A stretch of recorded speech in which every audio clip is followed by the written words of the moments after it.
Assalamualaikum warahmatullahi wabarakatuh. Innal hamdalillah, sesungguhnya segala puji hanya bagi Allah Subhanahu wa taala. Nahmaduhu, kita bersama memuji Allah, wa nasta'inuhu, dan kita memohon salat pertolongan kepadanya, wa nastaghfiruhu, dan kita memohon ampunan kepada Allah Subhanahu wa taala atas dosa-dosa kita. Syururi anfusina, kita memohon perlindungan kepada Allah Subhanahu wa taala dari kejahatan nafsu kita, wa min sayyiati a'malina, dan kita juga memohon perlindungan kepada Allah Subhanahu wa taala dari keburukan amal perbuatan kita. May yahdihillahu fala mudilla lahu, dan barang siapa yang diberi petunjuk oleh Allah Subhanahu wa taala, maka sekali-kali tidak akan ada seorang yang mampu menyesatkannya. Wa may yudlil fala hadiyalah, dan barang siapa yang disesatkan oleh Allah Subhanahu wa taala, maka sekali-kali tidak akan ada seorang pun yang mampu memberikannya petunjuk. Asyhadu an la ilaha illallah wahdahu la syarikalah, wa asyhadu anna Muhammadan abduhu wa rasuluh. Qala Allahu azza wa jalla, a'udzu billahi minasyaitonir rajim. Ya ayyuhalladzina amanu haqqa tuqatih wa la tamutunna illa wa antum muslimun. Orang-orang yang beriman, bertakwalah dan jangan sekali-kali kalian mati kecuali dalam keadaan Islam. Faedah hadis kita benar karena adalah Allah Subhanahu wa taala, khairul hadi Muhammad sallallahu alaihi wasallam.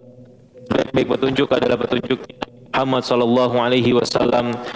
Syarrul umuri muhdatsatuha, dan seburuk-buruk perkara adalah perkara-perkara baru yang diada-adakan di dalam agama. Fa inna kulla muhdatsatin bidah, karena setiap perkara-perkara baru yang diada-adakan di dalam agama adalah bentuk kebid'ahan. Wa kullu bid'atin dhalalah, dan setiap kebid'ahan merupakan kesesatan. Wa kullu dhalalatin finnar, dan setiap kesesatan tepatnya adalah di neraka. Baik hadirin dan hadirat yang dirahmati oleh Allah Subhanahu wa taala, pertama-tama marilah kita panjatkan selalu puja dan puji syukur kita kehadirat Allah Subhanahu wa taala atas limpahan rahmat dan karunia-Nya kepada kita bersama. Salawat dan salam marilah kita curahkan selalu kepada junjungan kita, suri tauladan kita, Nabi kita tercinta Muhammad sallallahu alaihi wasallam, beserta kepada seluruh keluarganya, seluruh sahabatnya dan umatnya yang menerima dan beramal dengan risalah yang telah beliau sampaikan hingga akhir kelak. Baik hadirin sekalian, kita lanjutkan pembahasan kita pada malam hari ini. Terakhir kita bahas persoalan tentang kenapa Rasulullah sallallahu alaihi wasallam mengatakan orang yang terjatuh ke dalam perkara syubhat berarti dia terjatuh kepada perkara yang haram. Penjelasan dari Rasulullah dari para ulama adalah, yang pertama, orang yang terbiasa menerjang perkara syubhat secara bertahap dia pasti akan terjerumus kepada perkara yang haram. Ingat hadirin sekalian, yang namanya setan itu dia rela menunggu. Ya, yang namanya setan itu ketika mengganggu manusia, menjerumuskan manusia, terkadang dia bermain cantik, artinya bersabar dengan prosesnya, sedikit demi sedikit. Dan ketika orang terbiasa menerjang perkara syubhat, maka sedikit demi sedikit hatinya akan tercondong kepada perkara-perkara yang haram, dan pada akhirnya dia terjerumus pada perkara yang haram. Lalu perkara kedua yang dijelaskan oleh para ulama pada intinya adalah orang yang terbiasa menerjang perkara syubhat, maka dia berpotensi besar menerjang perkara yang haram. Kenapa? Karena definisi dari syubhat itu sendiri adalah perkara yang tidak halal, tidak juga haram, ada di antara keduanya. Perkara syubhat, sering menerjang perkara syubhat, berarti ya chance untuk menerjang perkara-perkara yang haram itu sangat besar. Ya. Nah, bisa dibuka halaman 108. Halaman 108, paragraf yang terakhir. Setelah bagan. Beberapa contoh fatwa Rasulullah sallallahu alaihi wasallam untuk meninggalkan syubhat. Ya. Meninggalkan syubhat. Ini fatwa-fatwanya Rasulullah sallallahu alaihi wasallam, dan dari fatwa-fatwa ini yang disebutkan di sini ada contoh dua, banyak sekali. Kalau nanti kita telusuri, ya, sehingga para ulama tadi mengatakan demikian. Tadi dua poin tadi. Kenapa Rasulullah mengatakan pada terjerumus kepada perkara syubhat itu terjerumus kepada perkara yang haram, karena ini banyak sekali dalilnya. Di antara yang disebutkan pertama, dikisahkan bahwa Sa'ad bin Abi Waqqas radhiyallahu taala anhu bertikai dengan Abdu bin Zam'ah dalam persoalan hak asuh seorang anak. Sa'ad bin Abi Waqqas dan Abdu bin Zam'ah ini lagi berdebat. Mereka berdua berdebat terhadap hak asuh terhadap seorang anak. Sa'ad bin Abi Waqqas berkata, "Wahai Rasulullah, anak ini adalah anak dari saudaraku Utbah bin Abi Waqqas. Ya, dia mewasiatkan kepadaku untuk merawatnya. Maka lihat kemiripan padanya." Sa'ad bin Abi Waqqas yakin, ya, dan kemudian dia laporan kepada Rasulullah bahwa anak tersebut adalah anak adiknya yang sudah wafat. Ya, siapa? Utbah bin Abi Waqqas. Dan sebelum beliau meninggal, mewasiatkan kepada saudaranya Sa'ad bin Abi Waqqas untuk mengurusnya. Abdu bin Zam'ah di lain pihak tidak mau kalah dengan Sa'ad. Ia pun berkata, "Wahai Rasulullah sallallahu alaihi wasallam, anak ini adalah saudaraku." Ya, Abdu bin Zam'ah bilang, anak ini wahai Rasulullah adalah saudaraku. Ia adalah anak dari budak ayahku dan ia adalah anak resminya. Ya, jadi Abdu bin Zam'ah, hujahnya dia, si ibunya anak tersebut adalah budak bapaknya. Jadi statusnya adalah saudara daripada Abdu bin Zam'ah. Ya. Di lain pihak Sa'ad bin Abi Waqqas mengatakan ini anak dari saudaranya Utbah bin Abi Waqqas. Rasulullah sallallahu alaihi wasallam mendapati anak tersebut sangat mirip dengan Utbah. Ya. Jadi Rasulullah melihat kemiripan yang sangat antara anak tersebut dengan Utbah bin Abi Waqqas, saudaranya Sa'ad bin Abi Waqqas. Namun ia anak resmi dari Zam'ah. Tetapi di lain pihak apa? Ibunya anak ini statusnya adalah budaknya ayahnya Abdu bin Zam'ah atau anaknya Zam'ah. Ya. Akhirnya Rasulullah SAW bersabda dalam menyelesaikan perkara ini. Maka akhirnya diputuskan sama Rasulullah SAW. Apa keputusan Rasulullah? Huwa laka abdu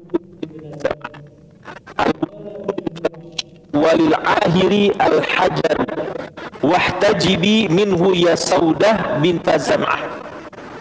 Ya. Maka kata Rasulullah SAW, dia untukmu wahai Abdu bin Zam'ah. Anak tersebut ya dikembalikan pengurusannya, ya hak asuhnya kepada Abdu bin Zam'ah. Seorang anak disebutkan kepada bapak yang resmi. Karena apa? Secara resmi ya di dalam bahwa anaknya tersebut atau ibunya anak itu adalah budaknya bapaknya Abdu bin Zam'ah. Ya, dan bagi yang berzina itu adalah pengharaman. Dan berhijablah engkau darinya wahai Saudah binti Zam'ah. Saudah binti Zam'ah, saudarinya Abdu bin Zam'ah. Bisa dilihat ya, Imam Al-Khattabi qauluhu walil ahiri al-hajaru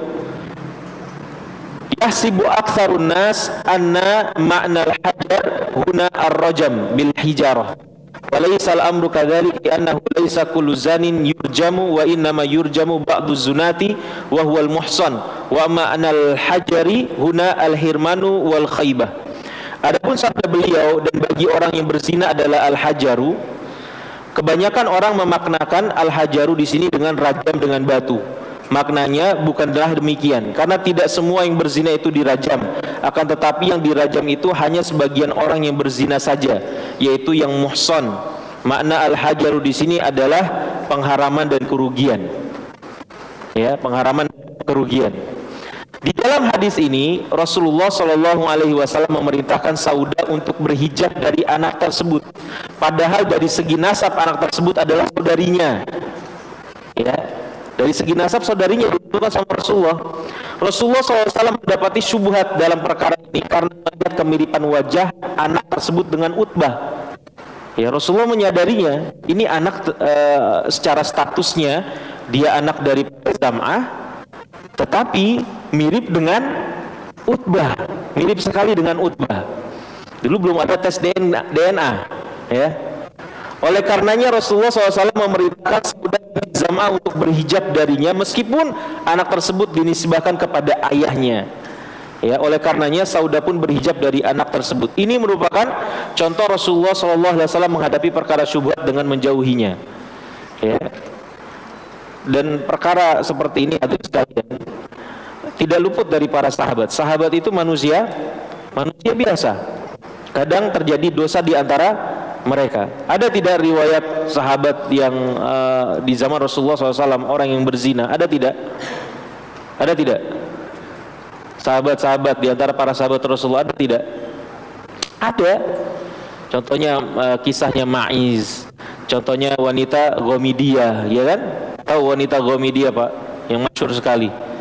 Dia wanita Ghamidiyah yang beriman kepada Rasulullah sallallahu alaihi wasallam.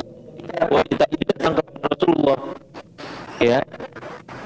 Kemudian dikatakan wanita Ghamidiyah ini, "Wahai Rasulullah, saya sudah berzina dan saya hamil."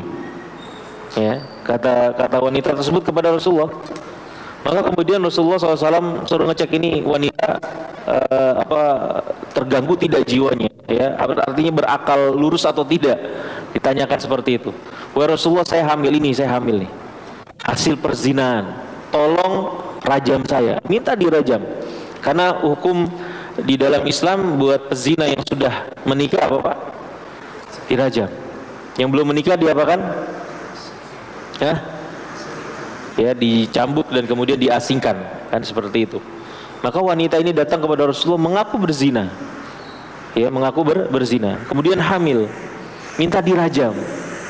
Maka apa jawaban Rasulullah SAW? Apakah langsung dirajam, Pak? Enggak dirajam. Ya. Maka kemudian kata Rasulullah, selesaikan dulu kelahiran, ya, persalinan, lahirkan dulu anak tersebut, karena nggak mungkin hamil membunuh jiwa yang tidak berdosa. Ya, maka dilahirkan. Setelah lahir datang lagi dia bawa. Kehamilan itu berapa lama, Pak? 9 bulan, ya kan? Dan para ulama menyebutkan bahwa Rasulullah SAW menyuruh wanita ini pulang, ya. Itu gunanya apa? Supaya wanita ini diharapkan membatalkan keinginan dia untuk dirajam. Ini bentuk rahimnya Rasulullah SAW, ya, rahmatnya Rasulullah SAW, sayangnya Rasulullah SAW. Kemudian ternyata apa? Wanita ini datang lagi bawa anaknya. Rasulullah, ini anaknya sudah saya lahirkan, tolong rajam saya, hukum saya.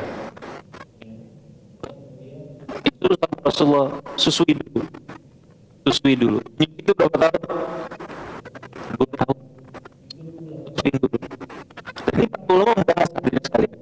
Ini bentuk apa? Rasulullah SAW menunda supaya apa? Supaya wanita tersebut, ya, membatalkan keinginan dia. Dan kata para ulama, kalau wanita tersebut tidak akan dikejar sama Rasulullah SAW, ya, nggak akan dikejar. Maksudnya nggak akan dikejar itu nggak setelah pulang habis itu dibawa kemudian untuk dirajam, enggak. Ya, disuruh pulang 2 tahun. Harapan kata para ulama itu, ya, ketika dia mengasuh anaknya, berikan susu, menyusuinya, gitu ya, itu akan iba hatinya dan kemudian mengurungkan niatnya untuk dirajam. Maka setelah 2 tahun hadirin sekalian, lagi dia kepada Rasulullah sallallahu alaihi wasallam, wanita Ghamidiyah ini datang lagi kepada Rasulullah.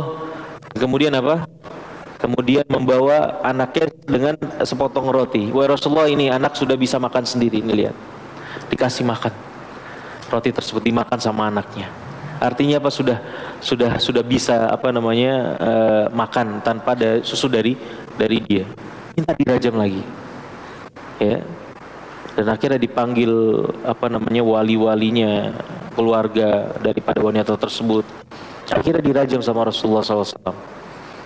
Ya, maka ketika ada seorang sahabat yang terkena cipratan darah dari wanita tersebut, seorang sahabat tersebut merasa jijik, kena darah wanita pezina.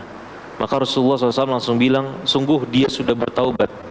Laqad tabat taubatan.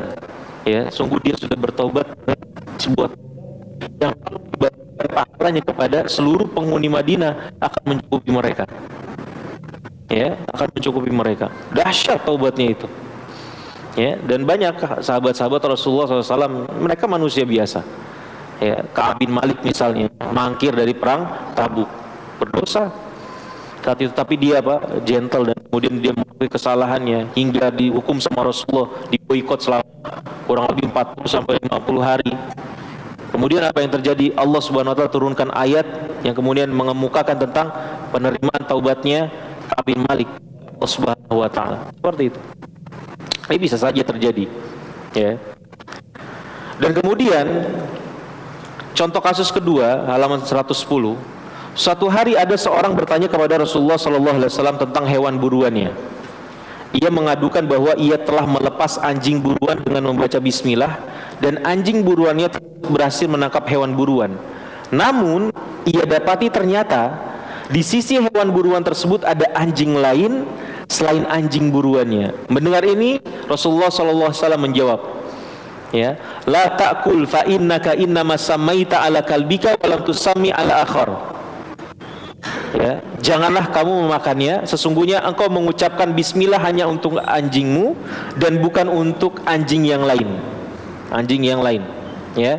Rasulullah SAW melarang lelaki tersebut untuk memakan hewan buruannya karena syubhat yang ada pada hewan buruan tersebut. Ia tidak tahu apakah hewan buruan tersebut mati karena anjing buruannya atau karena anjing lain yang tidak telah diucapkan bismillah untuknya atau tidak. Bisa jadi hewan tersebut mati karena hewan lain yang tidak diucapkan bismillah atasnya. Paham? Jadi orang dulu di antara cara mereka berburu dengan melepaskan anjing pemburu. Ini susahnya orang-orang dulu sampai seperti ini. Ya, ada yang pernah seperti ini, Pak? Punya anjing untuk makan. Ya, orang dulu seperti ini, susah. Kita sekarang, ya Allah, ya, yang namanya mesen makanan sambil ngongkak-ngongkak kaki sambil tidur, datang makanan. Dulu pakai anjing. Ada praktek seperti ini, ya, anjing buruan di Sumatera Barat, yang masih ada di Sumatera Barat tuh. Tapi bukan untuk buru makanan, bukan. Buru apa? Buru babi. Tuh anjingnya anjing latih semua, ratusan juta. Tapi buat apa? Buru babi. Jadi sport, jadi apa namanya? Jadi event yang apa namanya? Yang banyak digandrungi sama orang-orang di sana. Ya, jadi dilepas di hutan. Anjing, satu orang ada yang punya 3 anjing, punya 4 anjing, banyak. Ya, datang dengan mobil jeep. Ya, kemudian berburu babi di sana. Bukan untuk dimakan, bukan. Ya, bukan untuk berburu.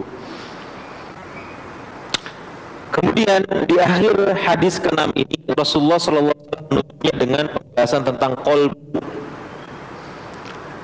Sabda Rasulullah SAW, ala wa inna fil jasadi mudghah idza salahat salahal jasadu wa idza fasadat ala wahyal qalbu. Rawahul Bukhari wa Muslim. Ketahuilah, sesungguhnya di dalam jasad setiap orang itu ada segumpal daging, yang mana jika segumpal daging itu baik, maka baiklah seluruh anggota badannya, dan jika ia buruk, maka akan buruklah semua anggota badannya. Ketahuilah dia jantung atau qalbu. Pertanyaan, Pak, al-qalbu itu benar apa salah? Kita kan selalunya taunya diartikan qalbu itu apa? Nah, di sini kan Ustaz Firanda Hafizahullah Ta'ala mengartikan sebagai jantung. Kalau kita katakan hati, benar apa salah? Qalbu itu hati. Pak, qalbu itu hati apa jantung? Hati. Yang benar deh. Hati apa jantung? Yang tempatnya akal itu hati apa jantung? Hati. Hati ini maksudnya yang liver itu, Pak. Hati maksudnya liver nih. Bukan. Apa? Hati itu apa? Tempatnya di mana hati? Organnya apa organnya?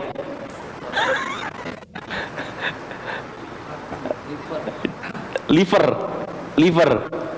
Jadi sini ada pembahasan nih. Dulu saya ingat sekali lagi membahas hadis ini. Ya, kemudian dosen menanyakan kepada kita, mana letaknya akal? Kita berpikir pakai apa, Pak? Pakai jantung apa hati? Apa otak? Pembahasan menarik nih. Ya, ini sebenarnya jadi ranah ini karena saya pernah buat makalah tentang ini. Ini secara zahirnya ini kan perkara-perkara yang saintis ya, yang sains yang bisa menentukannya. Tetapi ini jadi pembahasan yang dibahas oleh para ulama karena ada nas syar'i yang kemudian berbicara tentang masalah ini. Ya, tentang berbicara masalah akal ini dan kolbu ini. Di dalam surat Al-Hajj, kalau tidak salah ayat 43 ya, atau 46. Kata Allah Subhanahu wa taala, "Afalam yasiru fil ardi fatakuna lahum qulubun yaqiluna biha." Ya, au adzanun yasma'una biha. Kata Allah Subhanahu wa taala, tidakkah mereka berjalan di atas bumi ini sehingga hati mereka dapat memahami. Hati mereka mengakali. Ya, di sini yaqilun. Qulub yaqilun. Di situ hati, di situ diartikan. Tetapi secara umum ya, yang dimaksud di dalam nas-nas syar'i ini yang namanya qulub atau kolbun itu bukan hati yang liver itu, bukan. Kalau ditanyakan masalah organ, hati di dalam Al-Quranul Karim atau di dalam nas-nas dari Rasulullah SAW, itu yang dimaksud adalah jantung. Qalb itu apa? Jantung. Ya, tempatnya akal itu di jantung. Menurut apa? Nas-nas syar'i. Makanya saya bilang ini mungkin bisa dibahas dari segi ilmu pengetahuan, tetapi kenapa ini menjadi hal yang diperbincangkan oleh para ulama? Karena ada nasnya. Ya, disebutkan di situ Allah Subhanahu wa taala berfirman, "Qulubun yaqiluna biha." Apakah mereka tidak punya kolbu yang mereka berfikir dengannya? Ya, nanti para ulama menyebutkan ini di antara perdebatan para ulama juga, di mana letaknya akal? Kalau begitu, kita tahunya akal itu di mana? Otak, atau dalam bahasa Arab itu dimag. Ya, tetapi nas-nas syar'i, contohnya ayat Al-Quran ini di dalam surat Al-Hajj ini mengatakan akal itu ada di kolbu, di jantung. Ya, kalau pembahasannya kolbu ini adalah organ, Pak. Ya, nih kalau pembahasan kolbu ini ditarik kepada organ, maka organ yang dimaksud adalah jantung, bukan hati. Liver, bukan. Tapi apa? Organ jantung. Ya, organ jantung. Tapi tidak sepenuhnya salah kalau antum melihat hati di Kamus Besar Bahasa Indonesia, maka salah jantung.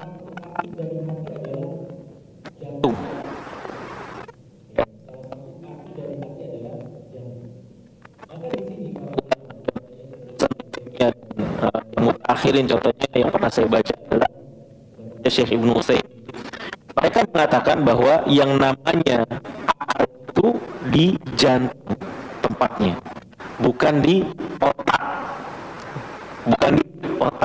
Dan ketika sekali-kali bagaimana ilmu orang melihatnya, kurang lebih tahun 2017 ketika saya mencari masalah ini, ya, para ilmuwan pun belum bisa memastikan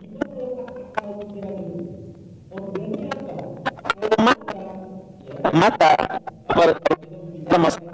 organnya apa? Mata, tahu ini mata buat melihat, ya, potensi atau kemampuan untuk melihat itu ada di mata.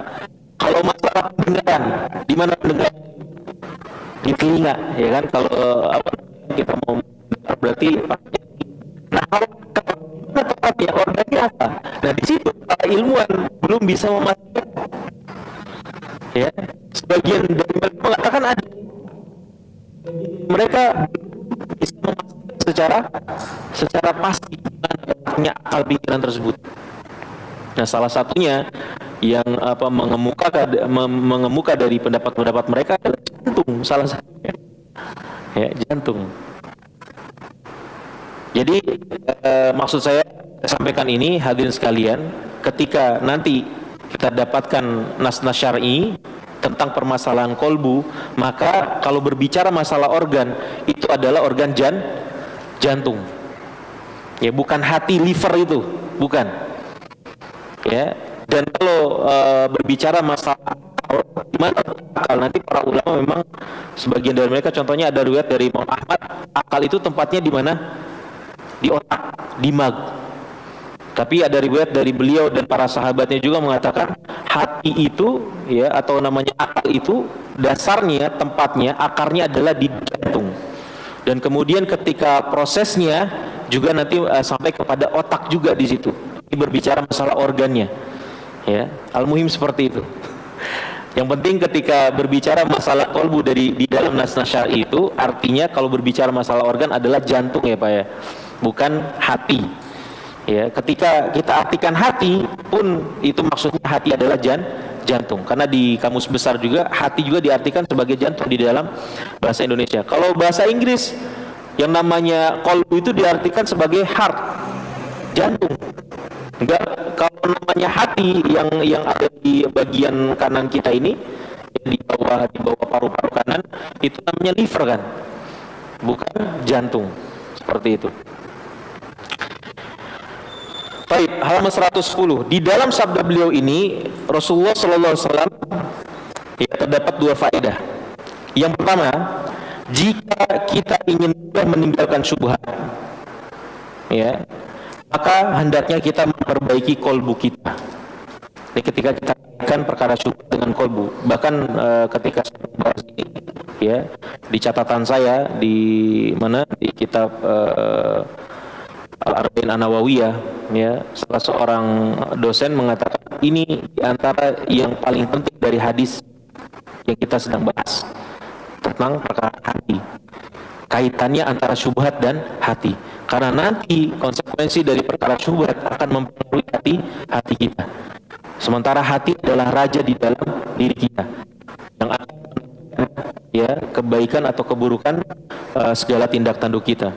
Maka di antara faedah yang disebutkan oleh Ustaz Firanda hafizahullah ta'ala, pertama, jika kita ingin mudah meninggalkan syubhat, maka hendaknya kita memperbaiki kolbu kita.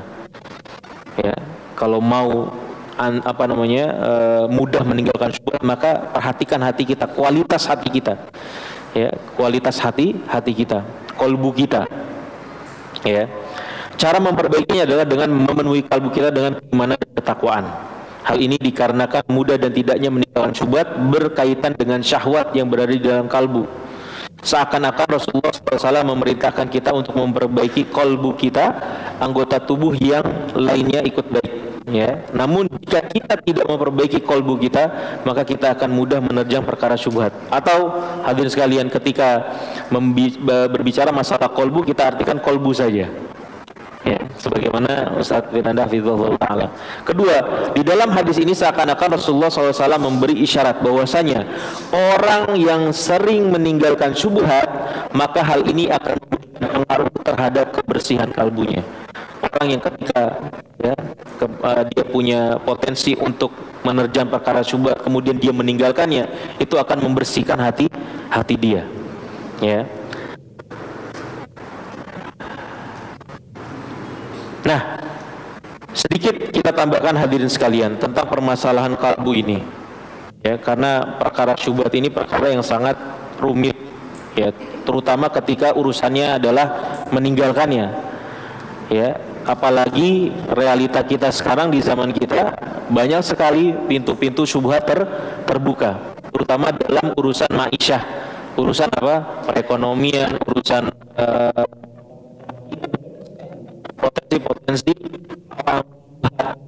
yang mungkin sebagian dari kita merasakannya. Maka dari itu, sebagaimana faedah yang pertama, ya, ketika kita mau meninggalkan perkara syubhat, kita harus memastikan kualitas daripada hati kita atau kolbu kita. Bagaimana cara kita memaksimalkan potensi dari hati kita, memperbaiki kualitasnya, ini akan saya tambahkan hadirin sekalian. Sebelumnya hadirin, apa itu hati yang baik atau kolbu yang baik? Menurut antum kolbu yang baik itu seperti apa? Kolbu yang mau kita realisasikan di dalam diri kita sehingga bisa meninggalkan perkara-perkara syubhat. Bagaimana kolbu yang ideal itu, hati yang ideal tersebut? Ya, kita harus paham juga. Kita mau meninggalkan perkara syubhat, hati kita harus baik. Lalu bagaimana hati yang baik atau kolbu yang baik tersebut? Maka di sini saya tampilkan dari kitab satu lafan karya Ibnu Qayyim al-Jauziyah. Kata beliau, huwallazi salima an yakuna li ghairillahi fihi syirkun biwajhin ma. Yaitu kolbu yang selamat dari segala bentuk kesyirikan apapun itu, sekecil apapun itu, enggak ada kesyirikan di dalam kolbunya. Ini kolbu yang selamat seperti itu. Bal au iradah mahabbah wa tawakkul wa inabah wa ikhtiba wa ikhbatan wa khasyatan wa rajaan, ya.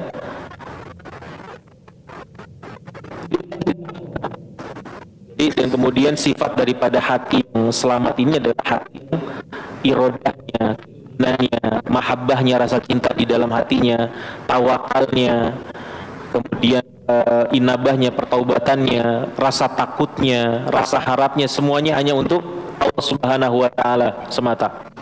Ya. Kalaupun dia menyukai sesuatu, mencintai sesuatu, maka sandarannya adalah Allah Subhanahu wa taala. Cinta karena Allah Subhanahu wa taala. Kenapa saya cinta ini? Ya pasti rasa cintanya tersebut kepada perkara tersebut tidak keluar dari apa yang Allah Subhanahu wa taala ridhoi. Wa in abghadha fillah. Begitupun juga ketika hati tersebut atau kolbu tersebut membencinya karena siapa? Karena Allah Subhanahu wa taala.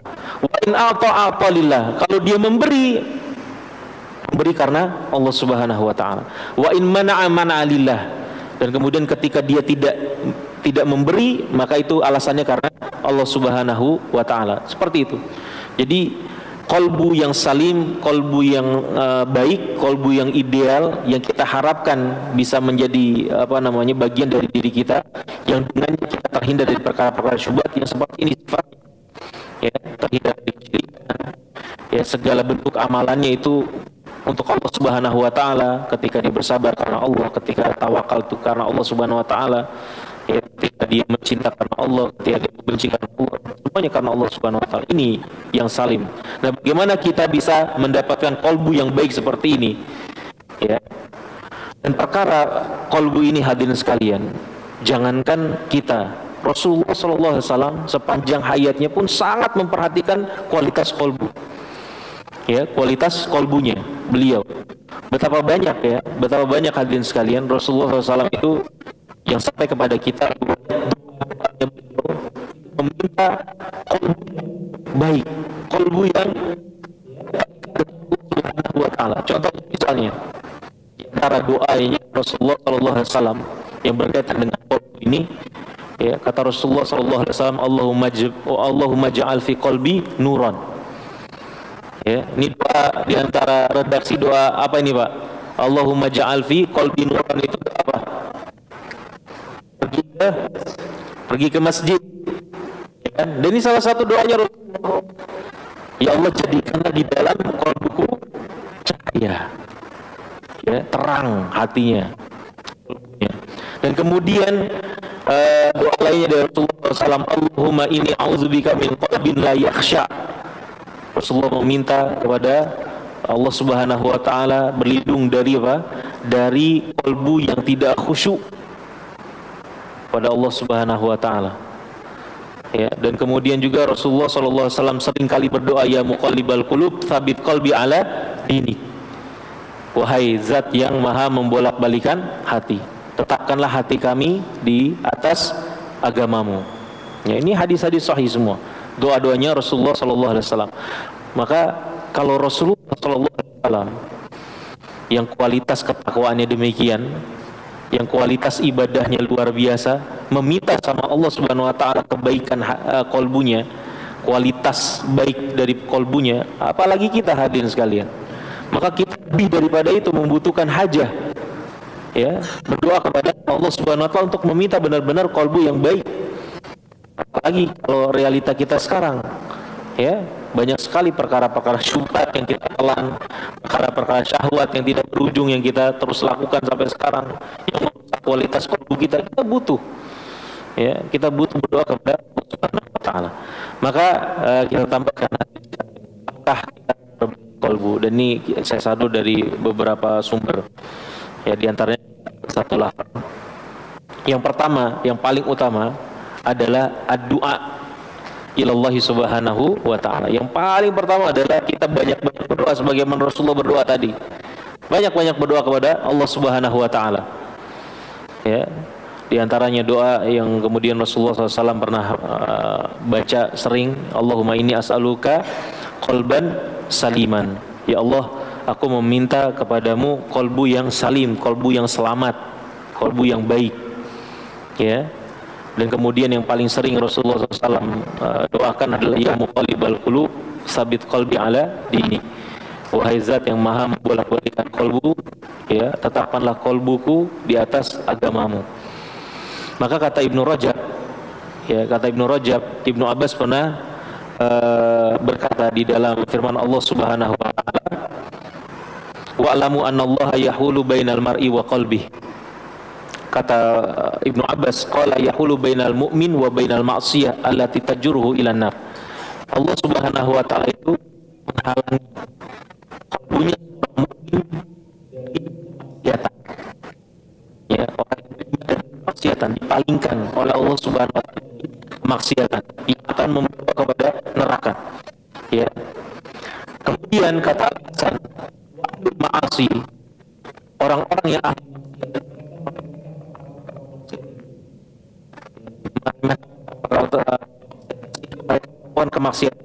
kemaksiatan itu, seandainya kata Al-Hasan, seandainya mereka tidak meremehkannya, Allah Subhanahu wa taala akan menjaga diri mereka dari kemaksiatan.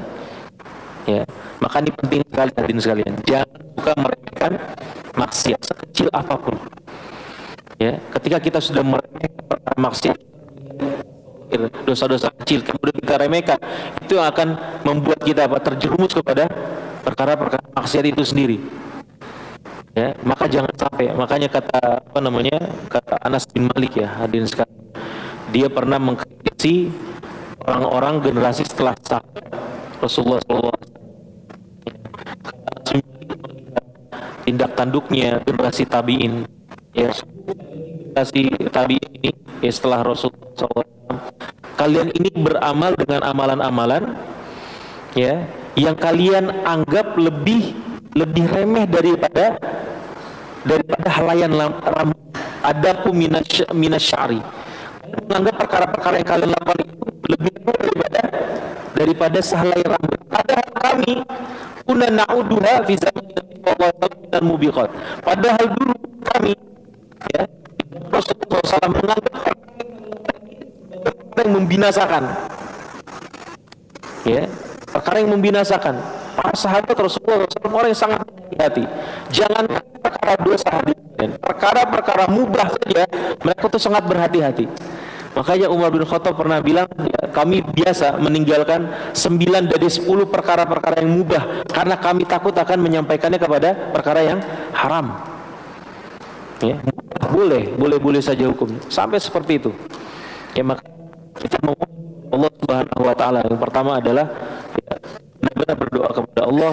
Allah Subhanahu wa taala menjadikan hati kita hati yang baik, atau kalbu kita kalbu yang baik. Ini perkara hati ini sulit. Ya, Allah yang menentukan. Makanya kalau masalah materi kita bisa ngatur. Ini uang buat belanja, ini uang buat tabung, oh ini uang ini bisa ngatur. Tapi masalah hati, siapa yang bisa ngaturnya, Pak? Ya kan? Siapa yang bisa ngaturnya? Antum kenapa dulu nikah sama istri antum sekarang, Pak? Apa yang buat antum jatuh cinta kepada mungkin lebih baik? Kan?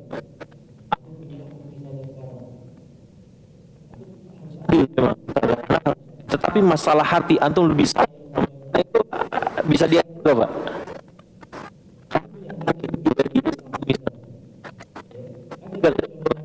Terhadap satu lain bisa diatur enggak? adil sama anak-anak, sayang itu nggak ada, susah kita. Ya, makanya dalam perkara kolbu ini banyak-banyak kita berdoa kepada Allah Subhanahu Wa Taala. Makanya Rasulullah SAW ya mewanti-wanti dikaitkan antara perkara syubhat ini dengan perkara kolbu itu. Karena Allah Subhanahu Wa Taala yang mengatur hati kita, membolak-balikan hati kita. Maka salah satu di antara usaha kita, ikhtiar kita memastikan kolbu kita baik, kita membuat Allah Subhanahu Wa Taala ridho. Ya kan? Kita membuat Allah Subhanahu Wa Taala ridho, sehingga apa? Allah berkenan untuk membersihkan hati kita. Ya. Sabar keteguhan kepada hati kita. Bahkan dalam hadis disebutkan bahwa ya, hati hamba-hamba Allah itu di antara ya bolak-balikan diatur di Allah Subhanahu wa Ta'ala. Ya. Dan kemudian perkara kedua hadirin sekalian, di antara langkah untuk kita membersihkan hati kita, membersihkan kolbu kita sehingga kita bisa menjauhi perkara-perkara syubhat yang banyak sekali berseliweran di dalam kehidupan kita di zaman ini, apa? Qiraatul Quran. Banyak-banyak membaca Al-Quran. Ya, hadirin sekalian, ini salah satu problem besar kita di zaman kita sekarang ini. Kita sibuk dengan perkara-perkara yang enggak ada gunanya. Dan salah satu yang menjadi korbannya adalah bacaan Quran kita. Coba antum yang belum punya program sehari harus baca Quran. Kapan terakhir baca Quran, Pak? Ya kan? Antum punya nggak target 1 tahun misalnya harus khatam misalnya, 3 bulan harus khatam, 1 bulan harus baca segini, baca segini? Punya nggak seperti itu targetnya? Atau 1 hari setengah halaman, punya nggak seperti itu? Ya, saya pernah tanya majelis yang punya apa? Cuma dari sekian banyak orang, cuma 1 orang yang punya. Ya, ini problem, Pak, besar. Ya, bagaimana kita bisa berharap kepada Allah yang baik sementara kita enggak? Ya. Inna fi dzalika liman kana lahu qalbun aw alqasama wa huwa syahid, dalam surat Qaf ayat 37. Di dalam Al-Qur'an tersebut peringatan bagi orang-orang yang punya kolbu, ya, yang punya hati, dan diberikan pendengaran oleh Allah Subhanahu wa Ta'ala. Azan ya. Baik, kita lanjutkan nanti setelah sholat. Bismillahirrahmanirrahim. Wassalatu wassalamu ala Rasulillah wa ala alihi washabihi wa wala. Kita lanjutkan hadirin sekalian. Di antara perkara-perkara yang sudah kita sebutkan, langkah-langkah praktis yang kita usahakan untuk terwujudnya kolbu kita yang baik, kolbu kita yang salim, sehingga kuat untuk menghindari perkara-perkara syubhat, perkara-perkara yang tidak diridhoi oleh Allah Subhanahu wa Ta'ala. Maka tadi kita sudah sampaikan, yang pertama adalah banyak-banyak berdoa, sebagaimana Nabi kita Muhammad SAW pun banyak berdoa. Dan redaksi hadis di mana Rasulullah SAW itu meminta kolbu yang baik, kolbu yang salim, kolbu yang selamat, kolbu yang sehat, itu banyak sekali. Maka kalau Rasulullah SAW saja itu banyak meminta kolbu yang baik, apalagi kita, ya? Apalagi kita. Yang kedua adalah tadi qiraatul Quran. Maka saya berwasiat pada diri saya pribadi dan bapak-bapak hadirin sekalian dan ibu-ibu, hendaknya kita punya target Quran, ya. Jangan menjadi orang-orang yang tidak akrab dengan Al-Quran, ya. Apalagi Allah Subhanahu Wa Ta'ala sudah terangkan di antara fungsi daripada Al-Quran adalah memberikan syifa, memberikan obat, ya, benteng buat kita untuk menghadapi segala persoalan hidup kita, terutama persoalan-persoalan berkaitan dengan keimanan kita. Maka Al-Quran ini tidak boleh kita lupakan, ya. Artinya harus sebagai seorang muslim yang hidup di zaman ini, kita harus banyak-banyak berinteraksi dengan Al-Quran. Ya, mungkin target kita 1 halaman, ya, kalau mau sibuk sekali 1 halaman itu sedikit, ya, 1 halaman atau 2 halaman kalau bisa, ya. Maka jangan sampai keakraban kita dengan Al-Quran sedikit, Yang ketiga hadirin sekalian adalah al-ibtiad aniz dzunub wal ma'asi wal ibtiad aniz syubhat wal bid'ah. Dan ini yang sangat penting sekali dan berkaitan dengan hadis yang sedang kita bahas, yaitu dengan sekuat tenaga kita menjauhi dosa dan maksiat. Dosa dan maksiat yang kedua adalah perkara syubhat dan perkara-perkara bid'ah. Ya. Dosa dan maksiat, kemudian perkara syubhat dan perkara-perkara bid'ah. Ini yang akan merusak hati kita, merusak kolbu kita. Sebagaimana di dalam hadis riwayat Imam Muslim, hadirin sekalian, kata Rasulullah sallallahu alaihi wasallam, tu'radul fitanu 'alal qulubi kal hasiri 'udan. Kolbu itu akan selalu diterpa dengan yang namanya fitnah-fitnah. Ya, akan diterpa. Fa ayu qalbin ushribaha nukita fihi nuktatun sauda, kata Rasulullah. Dan barang siapa kolbunya itu menyerap fitnah-fitnah tersebut, ya perkara-perkara maksiat, perkara-perkara dosa, perkara-perkara syubhat atau perkara-perkara bid'ah, kalau kita jadikan hati sebagai hal yang menyerap itu semua, ya, yang menampung itu semua fitnah-fitnah tersebut, apa yang terjadi? Nukita fihi nuktatun sauda, akan dititikkan di dalam kolbu kita satu titik hitam. Wa ayu qalbin ankaroha nukita fihi nuktatun bayda. Dan ketika hati kita berlari dari fitnah tersebut atau tidak menampung fitnah-fitnah yang menerpa kolbu kita itu, maka sebaliknya akan dititikkan satu titik putih. Satu titik putih di dalam hati kita. Hatta tasira ala qalbain. Pada akhir nanti ada dua jenis kolbu. Ya, ada dua jenis kolbu. Apa saja? Ala abiyad misli safa fala taduruhu fitnah ma damatis samawati wal ardh. Yang jenis pertama, kolbu yang putih bersih. Ya, kolbu yang selamat, kolbu yang bisa menahan segala bentuk dari fitnah-fitnah yang ada. Ya, dia akan berefek karena apa? Terbiasa menghindari fitnah hatinya, terbiasa menghindari perkara-perkara maksiat, perkara-perkara dosa, perkara-perkara syubhat, perkara-perkara bid'ah. Maka hatinya akan terbiasa dan hatinya tidak akan terpengaruh dengan fitnah yang menerjang. Lalu yang kedua, wal akhar aswad murbadan kalkusi, ya, mujahian la ya'rifu ma'rufan wa la yankiru munkaran illa ma ushriba min hawahu. Yang kedua yang mengenaskan adalah hati yang hitam, yang bahkan membedakan antara ma'ruf dan mungkar saja nggak bisa dia. Ya. Karena apa? Terbiasa menelan perkara-perkara fitnah yang menerjang, ditelan semuanya. Ya, maka dari itu hadirin sekalian, salah satu hal paling penting yang kita usahakan supaya terwujudnya kolbu kita yang sehat, kolbu kita yang bersih, kolbu kita yang baik, yang kuat adalah dengan melatih untuk menghindarkan ya hati kita dari perkara-perkara dosa, maksiat dan syubhat serta bid'ah tadi. Dan kemudian yang keempat adalah hadirin sekalian atafakur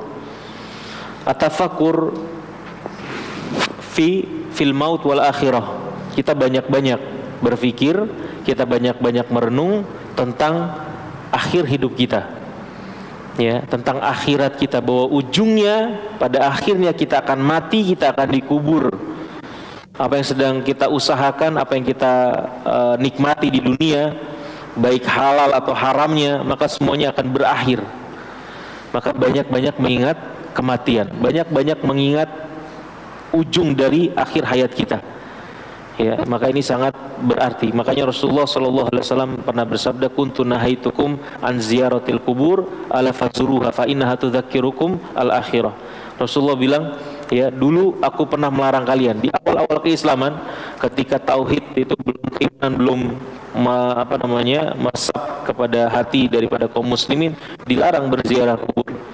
Ya, karena potensi seorang terfitnah dengan persoalan kuburan ini sangat besar, hingga kepada kesyirikan itu sangat besar sekali.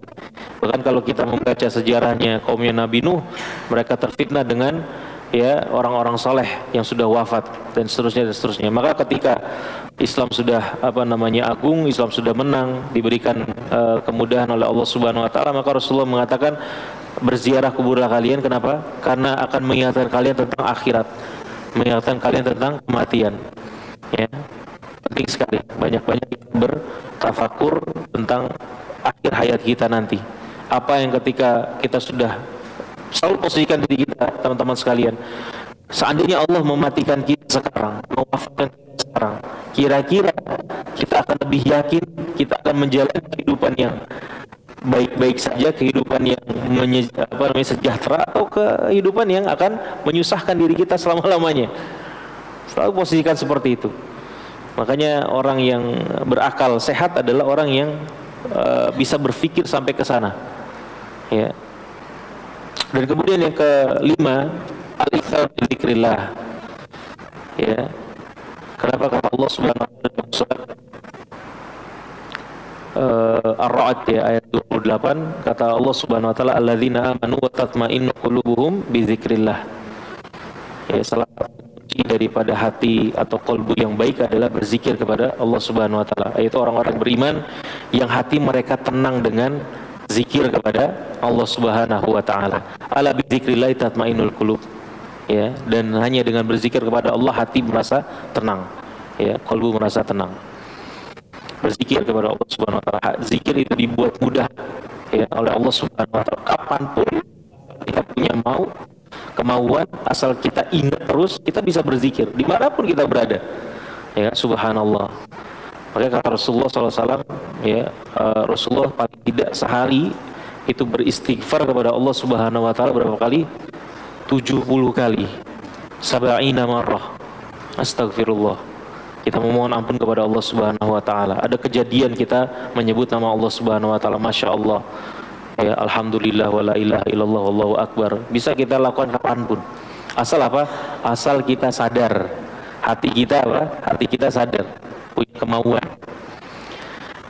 Dan kemudian yang terakhir, yang keenam, hadirin sekalian, adalah talabul ilmi syar'i fil masajid. Ya, menuntut ilmu syar'i di masjid-masjid Allah Subhanahu wa taala. Ini salah satu yang sedang kita lakukan. Kenapa? Di antara hadis diriwayatkan dari Rasulullah sallallahu alaihi wasallam, hadis riwayat Muslim, kata Rasulullah, wa majtama'a qaumun fi baitin min buyutillah yatluna kitaballah wa yatadarasunahu bainahum illa nazalat alaihimus sakinah wa ghasyiyatuhumur rahmah wa haffathumul malaikah. Tidaklah sekelompok orang, sekelompok manusia berkumpul di masjid-masjid Allah Subhanahu wa taala, kemudian mereka membaca ayat Allah, mempelajari ayat-ayat Allah Subhanahu wa taala, kecuali akan turun sakinah kepada kolbu mereka, ketenangan ke dalam kolbu mereka. Ini yang sedang kita usahakan sekarang. Wa nazalat alaihimus sakinah wa ghasyiyatuhumur rahmah, kemudian mereka diliputi rahmatnya Allah, kasih sayangnya Allah. Ya. Dan kemudian malaikat-malaikat Allah menaungi dengan sayap-sayap mereka. Ini diantara perkara-perkara yang bisa kita usahakan, ya, yang pada intinya nanti adalah menjaga kualitas kolbu kita, sehingga di zaman kita penuh dengan perkara-perkara yang haram, ya, hati kita bisa punya kekuatan untuk apa? Untuk melawan itu semua. Baik, hadirin sekalian, demikian pembahasan kita pada malam hari ini. Berapa orang yang belum kita? 1, 2, 3. Baik, ini kesempatan antum. Saingannya dikit. Silakan, kuis. Ikut-ikut ya, semuanya ikut. Jangan buka buku.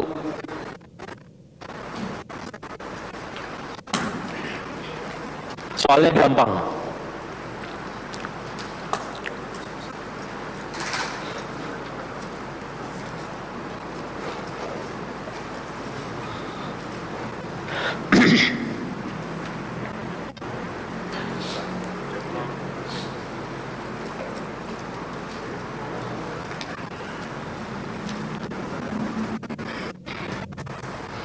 Soalnya jangan buka kitab ya.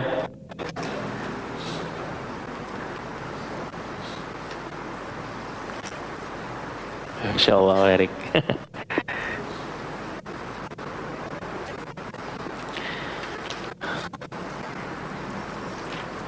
Pertanyaannya gampang sekali.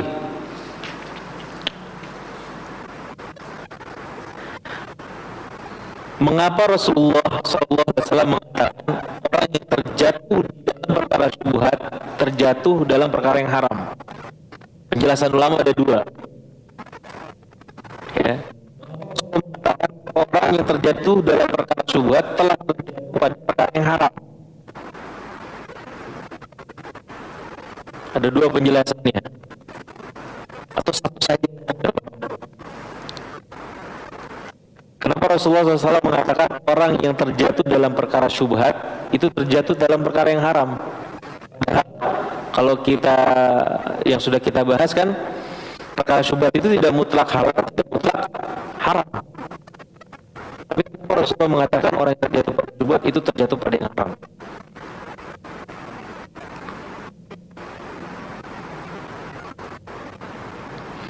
Ada dua, antum satu aja nggak apa-apa lah.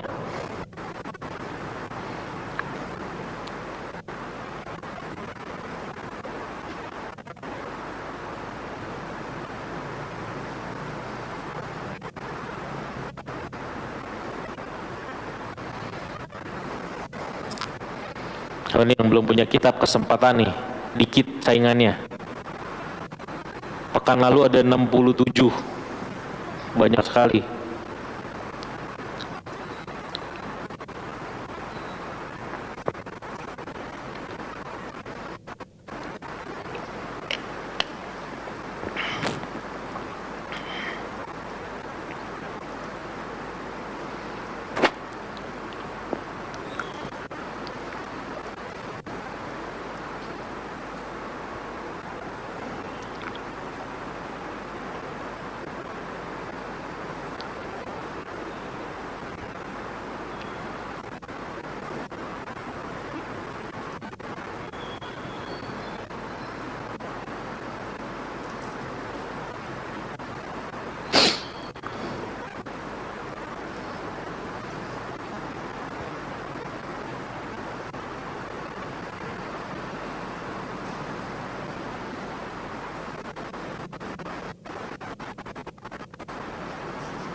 Ya.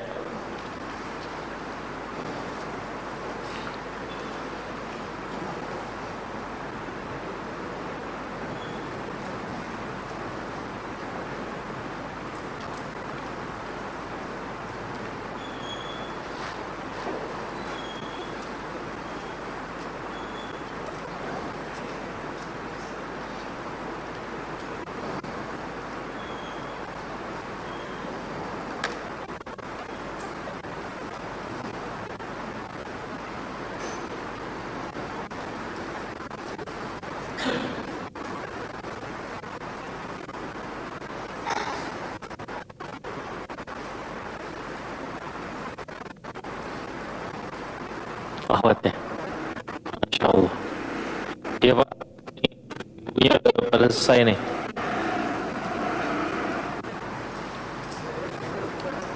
Kumpulin.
Baik.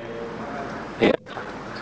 Alhamdulillahirabbil alamin, subhanakallahumma bihamdik, asyhadu an la ilaha illa anta, astaghfiruka wa atubu ilaik. Assalamualaikum warahmatullahi wabarakatuh.